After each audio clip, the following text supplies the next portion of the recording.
L'Ajuntament de Xàtiva amb 1.500 euros i Caixa Ontinyent amb 2.000 premiaran els dos millors projectes empresarials impulsats pels alumnes del Centre Integral de Formació Professional La Costera, a través d'un concurs que pretén fomentar els valors de l'economia social i la viabilitat de futur. El certamen, baix el nom Primer Concurs de Foment de la Creació d'Empreses d'Economia Social, poden presentar-se grups d'alumnes de qualsevol de les famílies professionals del centre. Nosaltres ja no ens quedem simplement en donar-los un poquiu i fer un projecte d'empresa, sinó que el que volem és que se creï aquesta empresa, que vagi avant aquesta empresa. Una empresa d'economia social creada a partir de projectes dels alumnes. L'any passat l'Ajuntament també va estar col·laborant en la Fira de l'Economia del Bé Comú, una economia alternativa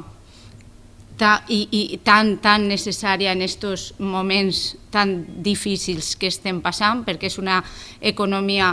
que es centra en la dignitat humana, en la solidaritat, en la responsabilitat ecològica, i tots aquests, com bé has dit, són valors que cal potenciar. I després felicitar als profes per la valentia i també per la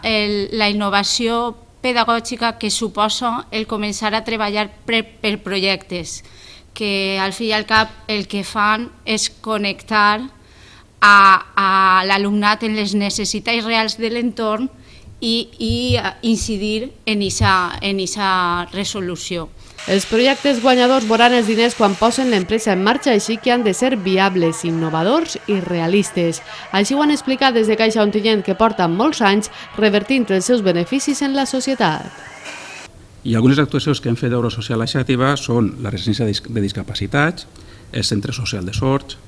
l'edició de diverses publicacions sobre Xàtiva, de molts temaris, l'edició de CDs de música amb les dues bandes musicals de Xàtiva, col·laboració en associacions, com pot ser la Prombevise, com Besa Pamor, col·laboració en diferents falles de barri i, a més, Caixa Ontinyent està participant activament en diferents projectes i àmbits dins de l'àmbit de l'educació dels nostres joves, tant a instituts com a centres de formació professional,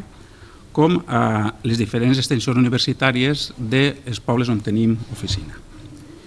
Perquè creiem que una forma important de reinvertir els beneficis que obtenim és estar al costat de projectes que siguin una via d'integració laboral dels joves. L'avaluació dels treballs tindrà en compte el caràcter innovador dels projectes, el nivell de desenvolupament, la seva adequació als principis de l'economia social, la viabilitat econòmica, financera i tècnica, la sostenibilitat, el nivell d'implicació i que siguin socialment responsables.